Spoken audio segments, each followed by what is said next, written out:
ఈ ఫోటోలో మనం చూస్తున్న మిలిటరీ యూనిఫామ్ సాధారణ మిలిటరీ యూనిఫామ్ కాదు.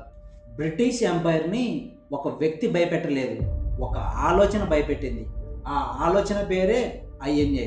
అందుకే ఈ ఫోటో ఇప్పటికీ కూడా పవర్ఫుల్గా కనిపిస్తుంది.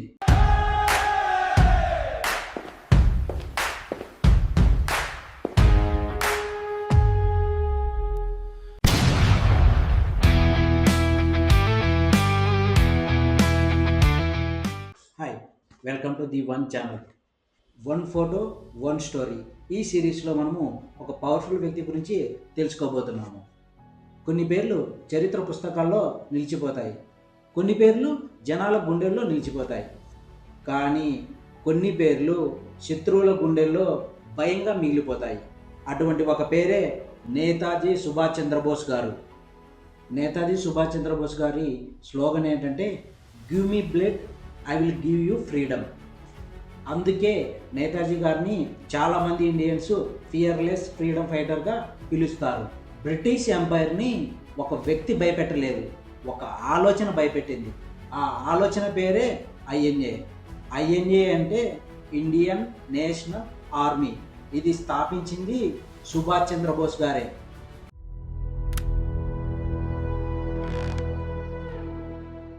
The boy who dreams big. 1897లో బ్రిటిష్ వారు ఇండియాని ఏలుతున్న రోజులవి. అప్పుడు కటక్లో సుభాష్ చంద్రబోస్ గారు జన్మించారు. ఆయన చిన్నప్పటి నుంచి ఒక brilliant student. Discipline, leadership, courage వంటి లక్షణాలు కలిగిన వ్యక్తి.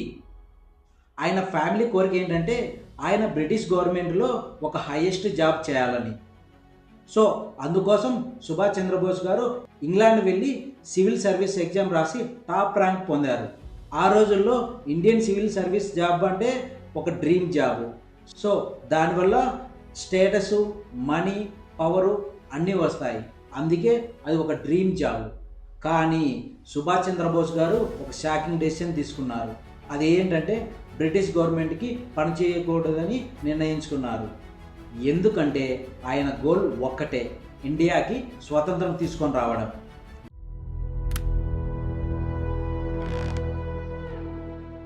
The rebel leader. నేతాజీ గారు ఇండియన్ ఫ్రీడమ్ మూమెంట్లో చాలా యాక్టివ్గా ఉన్నారు. యంగ్ ఇండియన్స్కి ఆయన ఒక ఐకాన్గా మారారు. ఆయన స్పీడ్గా యాక్షన్ కోరుకున్నారు. బ్రిటిష్ రూల్ని ఇమ్మీడియట్గా ఎండ్ చేయాలనుకున్నారు. ఈ ఆలోచనే ఆయనని ఒక డిఫరెంట్ లీడర్గా మార్చింది.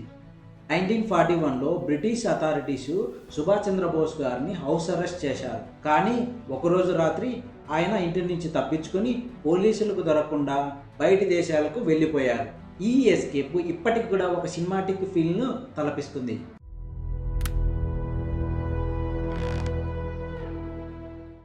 Azad Hind Fauj. World war II సమయంలో సుభాష్ చంద్రబోస్ గారు ఇండియన్ నేషనల్ ఆర్మీని లీడ్ చేశారు. అదే ఆజాద్ హింద్ ఫౌజ్. నేతాజీ గారు బ్రిటిష్ రూల్ని ఐఎన్ఏ ఫోర్స్తో ఛాలెంజ్ చేశారు.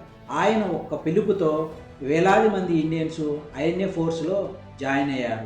ఈ ఫోటోలో మనం చూస్తున్న మిలిటరీ యూనిఫామ్ సాధారణ మిలిటరీ యూనిఫామ్ కాదు. అది ఒక డ్రీమ్, అది ఒక రెబలిజం, అది ఒక ఇండిపెండెంట్ విజన్. అందుకే ఈ ఫోటో ఇప్పటికీ కూడా పవర్ఫుల్గా కనిపిస్తుంది. సుభాష్ చంద్రబోస్ గారు బ్రిటిష్ గవర్నమెంట్తో ఎటువంటి యుద్ధము చేయలేదు. కానీ ఆయన బ్రిటిష్ గవర్నమెంట్లో భయం పుట్టించగలిగారు. ఎందుకంటే అప్పటిదాకా స్వాతంత్రం కోసము బ్రిటిష్ గవర్నమెంట్తో చాలామంది పోరాడి వాళ్ళ ప్రాణాలు కోల్పోయారు. కానీ ఎవరికి వారిని ఎదిరించేకి ఒక ఆర్మీని తయారు చేయాలనే ఆలోచన మాత్రం పుట్టలేదు. ఈ ఆర్మీ ఆలోచనే బ్రిటిష్ ప్రభుత్వాన్ని చాలా భయపెట్టింది. ఎందుకంటే బ్రిటిష్ ఫోర్స్లో ఎక్కువ మంది ఉండేది Indian సైనికులే.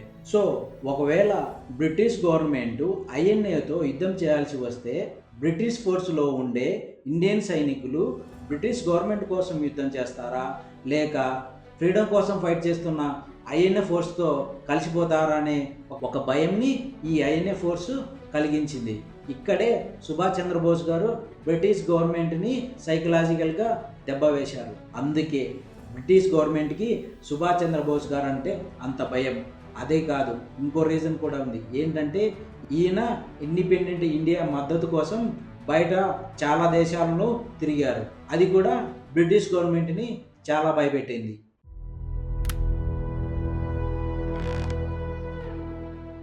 The death mystery. 1945 August 18 Netaji గారు ఫర్మోసా నుండి జపనీస్ మిలిటరీతో కలిసి ప్లేన్లో బయలుదేరారు. రిపోర్ట్స్ ప్రకారం ప్లేన్ టేకాఫ్ అయిన కాసేపటికి ప్లేన్ క్రాష్ అయింది. ఫ్యూయల్ ట్యాంకు బ్లాస్ట్ అయింది. సో ఆ క్రాష్లో నేతాజీ గారికి సివియర్ బర్న్స్ అయ్యాయి. సో తర్వాత ఆయనని హాస్పిటల్కి తీసుకెళ్లారు. హాస్పిటల్కి తీసుకెళ్లిన కొద్ది గంటలకి ఆయన మరణించారని జపనీస్ కమిషన్ రిపోర్ట్స్ తెలిపాయి. ఈ వర్షన్ని చాలా ఇండియన్ కమిషన్స్ కూడా సపోర్ట్ చేశాయి. నేతాజీ గారి మరణం గురించి ఎన్నో ప్రశ్నలకు సమాధానాలు లేవు. అందుకే ఆయన మరణం ఇప్పటికి కూడా ఒక మిస్టరీనే. ఎందుకంటే ఆయన బాడీ ఇండియాకి రాలేదు. కనీసం ఆయన మరణించినట్టు ఒక ఫోటోగ్రాఫ్ ప్రూఫ్ కూడా లేదు. చాలామంది విట్నెస్ స్టేట్మెంట్స్ ఎయిడ్స్ తర్వాత డిఫరెన్స్గా ఉన్నాయి. అలాగే చాలామంది ఇండియన్స్ నేతాజీ గారు ప్లేన్ క్రాష్లో సర్వైవ్ అయ్యారని నమ్మారు. అందుకే నేతాజీ గారి మరణం గురించి డెకేడ్స్ పాటు రూమర్స్ వచ్చాయి.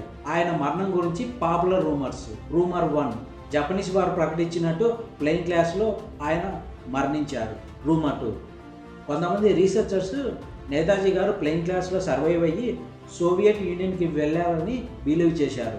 దీనికి కూడా స్ట్రాంగ్ ఎవిడెన్స్ అంటూ ఏదీ లేదు.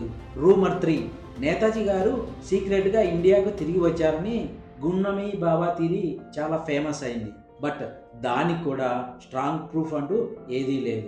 ఏమైనా కానీ నేతాజీ గారి మరణము ఇప్పటికీ కూడా ఒక మిస్టరీనే. నేతాజీ గారి జీవితం భారత స్వాతంత్ర పోరాటంలో ఒక అధ్యాయం. కానీ ఆయన మరణము ఇప్పటికీ కూడా సమాధానం లేని ఒక ప్రశ్న. జై హింద్, జై భారత్. మరిన్ని మోర్ వీడియోస్ కోసము please watch and subscribe the one channel.